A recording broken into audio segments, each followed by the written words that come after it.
Hey, what's up guys? Alright, so despite what the cover page implies, we actually don't get a continuation from last week. Instead, this week is basically just a full-on flashback chapter, which, by the way, you might actually have to read it twice in order to fully understand exactly what goes on in this chapter.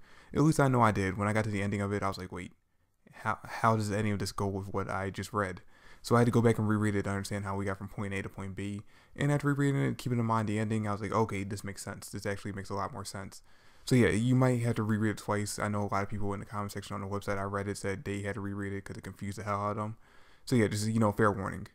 But anyway, this chapter is, like I said, full on flashback. It seems like it's going to be focusing on solely on Licht'S life from early, like from the moment he gets his grimoire, I think, to his death.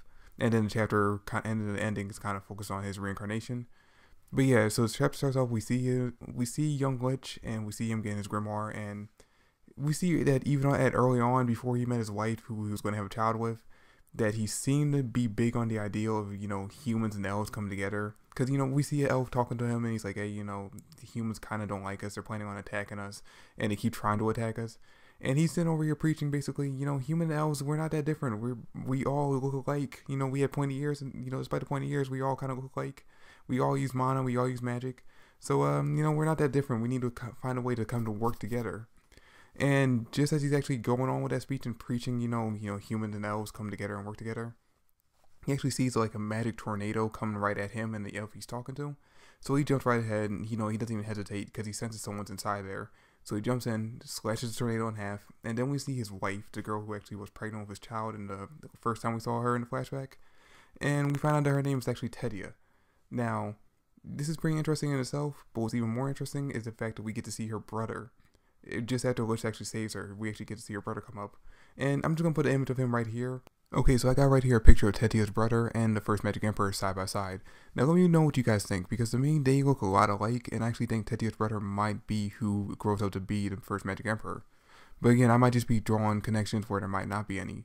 So let me know what you guys think. Do you think these two look alike? I personally do, and based on what we see Tetia's brother do in this chapter, it kind of makes me think that, he might actually grow up to be the first Magic Emperor. But again, let me know what you guys think in the comment section. So yeah, after Licht meets the two of them, the three of them actually become pretty close friends, and we actually see that Licht is showing Tetia's brother exactly how, who by the way we actually never get an actual name for him.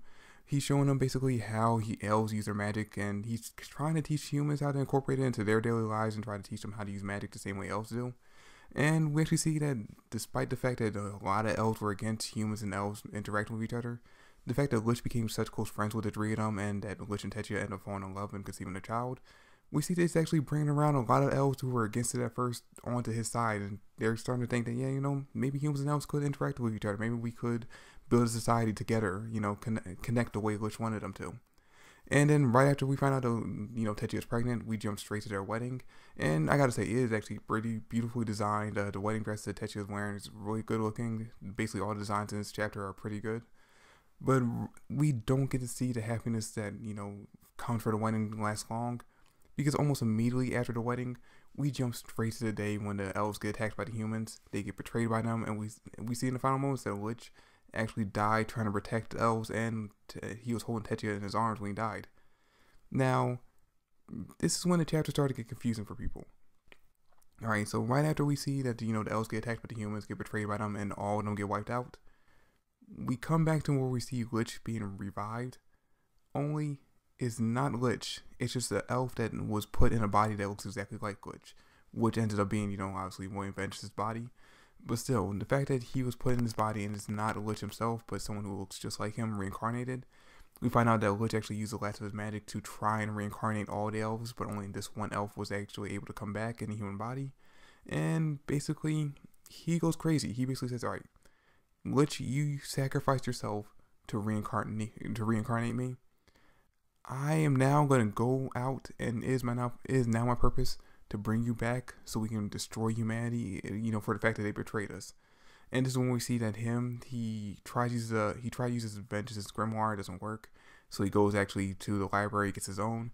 And this is basically him going on his revenge quest to reincarnate Licht.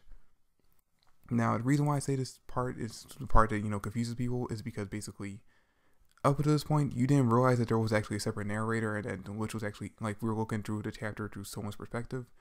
it just kind of seemed like we were just watching like Licht's life go on from the first time he got his grimoire to when he died. And then when you get to the final part, you're like, wait, who's this guy? Since when are we following his story instead of Licht? It just kind of doesn't make any sense. Also, we don't actually get a name for this guy either, so we just have random Elf X that basically takes on Licht's identity until Licht gets revived in the previous chapter. But yeah, it's pretty much all that happens in the chapter.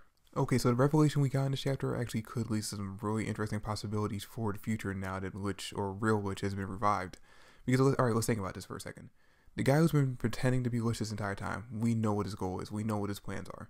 He basically wants to use real Licht's power because, as we find out in the beginning of the chapter, real Licht, even amongst the elves, has enormous magic abilities and magic mana. So he wants to use that to help him destroy all humans because he wants revenge. He straight up wants revenge. He wants to kill every human out there. He wants to wipe humanity off the face of the fucking earth. So we know exactly what his plan is, and he hopes Licht will help him out with it. Now, here's the thing, though. We don't know exactly how Licht feels about this plan because, as far as we know, real Licht, up until the point where he died, was still on board with the whole, humans and elves had to coexist. So, for all we know, when the two of them come into contact with each other and fake Licht tells him his plan, he might not go along with it. He might say, "No, fuck that. We're not doing that. I want no part of this." Now, obviously, for plot reasons, we might actually just see Licht go along with the plan altogether, or it might actually find out that somehow he's communicating with him from the dead, and that this was his plan all along.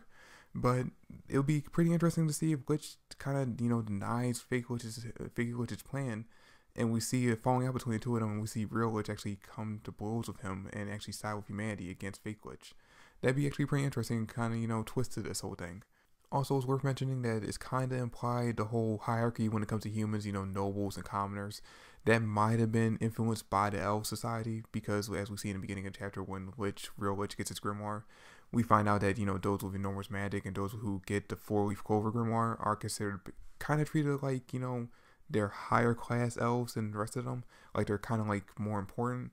So the fact that we see that Techia's brother actually kind of, tried to apply some some elf society, rules and stuff and whatnot into human society could be the source of, the whole nobles are better than commoners thing because nobles are born with higher mana than commoners are. But I don't know, just kind of, speculation I got.